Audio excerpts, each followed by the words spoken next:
Anyways, so we're here with Delvina, right? That's the name, right? Maybe you should start the video over again.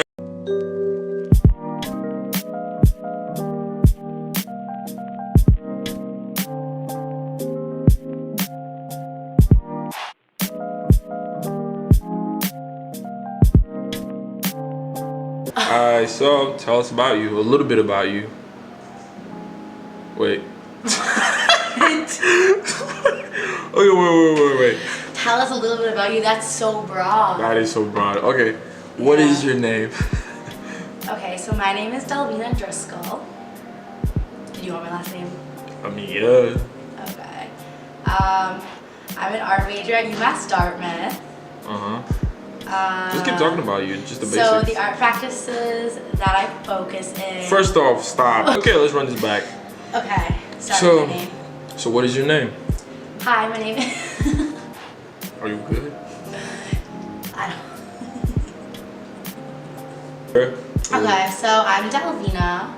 I'm an art education major at UMass Dartmouth.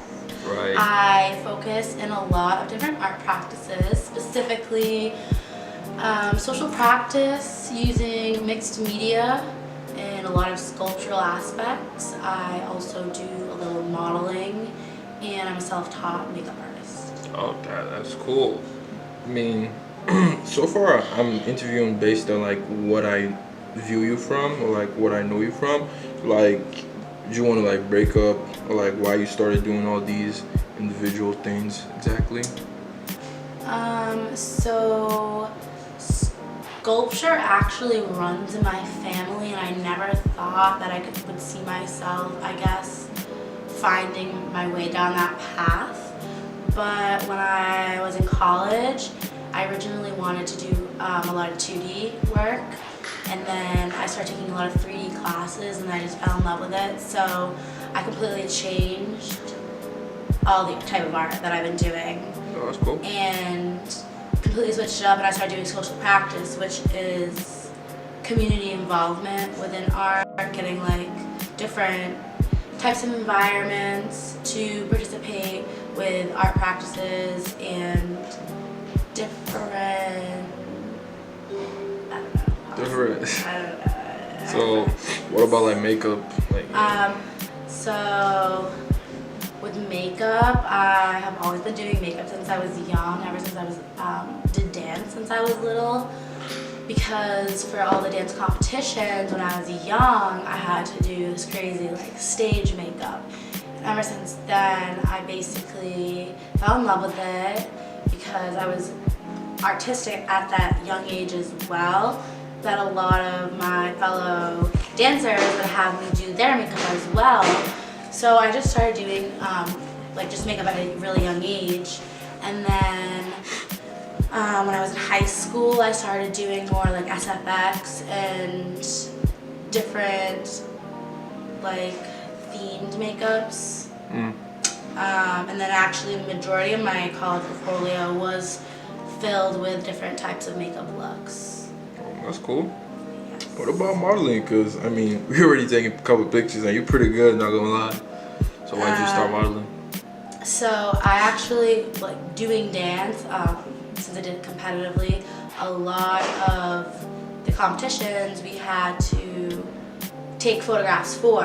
And there was always like a professional camera crew that would come in and always taking our pictures, recording us dancing.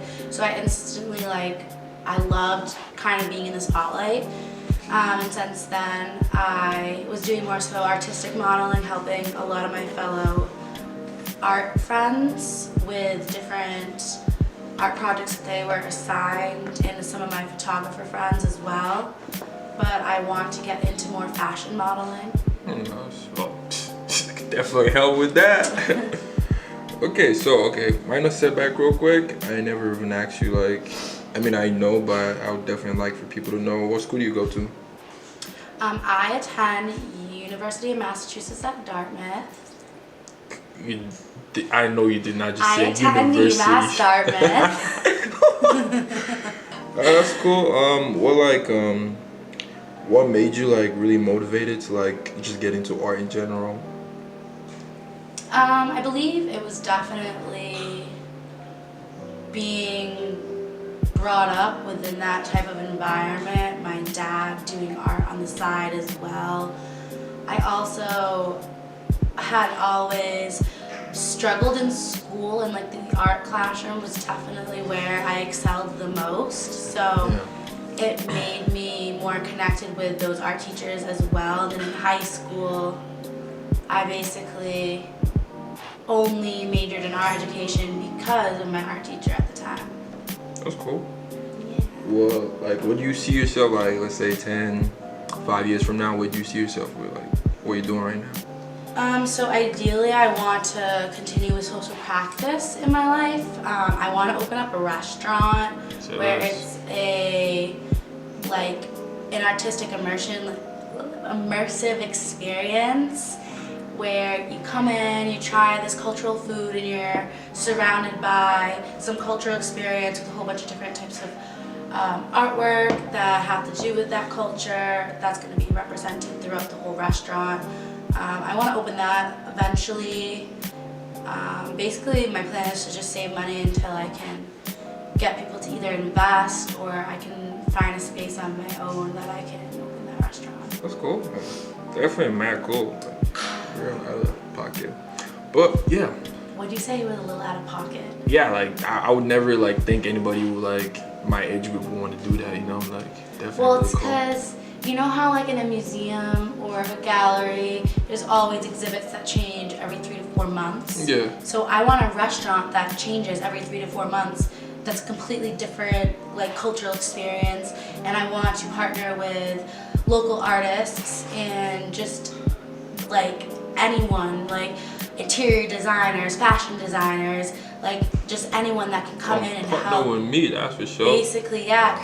The crowd. Yeah, that's the name of the magazine. If you read what I sent to you. Oh. Oh, really? Well, I imagine it's a whole, but okay. So what'd you say was especially? Like, what do you think about it? Like, What do I think? the magazine. The magazine. Yeah. Could definitely see it going places. I think it's awesome that you are focused on artists just because we are already so kind of undervalued. So I appreciate that. My fellow art friends definitely do. Okay, well, there you have it, folks. This is Del from, where are you from again? New Bedford. New Bedford.